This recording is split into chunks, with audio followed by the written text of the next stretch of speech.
ഇത്തവണത്തെ big Boss Malayalam season 7 ഒരുപാട് പ്രത്യേകതകളുണ്ട്. എന്താണെന്ന് വെച്ചാൽ ബിഗ് ബോസ് മലയാളം സീസൺ 6 കഴിഞ്ഞ് ഒരു വർഷം കഴിഞ്ഞ് ഒരുപാട് ലേറ്റ് ആയിട്ടാണ് ഇപ്പോൾ ബിഗ് ബോസ് സീസൺ 7 സ്റ്റാർട്ട് ചെയ്യുന്നത്.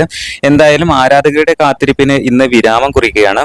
പ്രത്യേകിച്ച് ഇതിൽ പറയാനുള്ളത് വിവിധ സ്ട്രാറ്റജികൾ, fake card, safe card, shopping card, നന്മ കാർഡ്, ഒളിക്കൽ കാർഡ്, പ്രിപ്പയർ കാർഡ്, വിക്ടിംഗ് കാർഡ് എന്നിവയ്ക്കെല്ലാം തന്നെ Bigg Boss Malayalam season 7 full stop ഇടുമെന്നുള്ള കാര്യം ഉറപ്പാണ്. അത് ലാലേട്ടൻ ആ പ്രൊമോയിൽ വ്യക്തമായി പറഞ്ഞിട്ടുണ്ട്.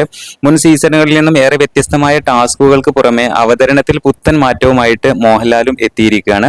ഇതെല്ലാം സൂചിപ്പിച്ചുകൊണ്ടുള്ള പ്രൊമോകൾ പ്രേക്ഷകർ ആവേശത്തോടെ സ്വീകരിക്കുകയും ചെയ്താണ് മുമ്പ് ഇതിന്റെ ഒരുപാട് പ്രൊമോ വീഡിയോസ് എല്ലാം തന്നെ ഇറങ്ങിയിരുന്നു. അതിന് താഴെ നിരവധി കമന്റുകളാണ് ആരാധകർ, ബിഗ് ബോസ് പ്രേമികൾ അതിന്റെ താഴെ കമന്റുകൾ ധാരാളമായിട്ട് ഇട്ടിട്ടുണ്ട്. എന്തായാലും പഴയതുപോലെ ആയിരിക്കില്ല ഇത്തവണത്തെ ബിഗ് ബോസ് മലയാളം സീസൺ 7 എന്നുള്ളത് 100% ഉറപ്പാണ്.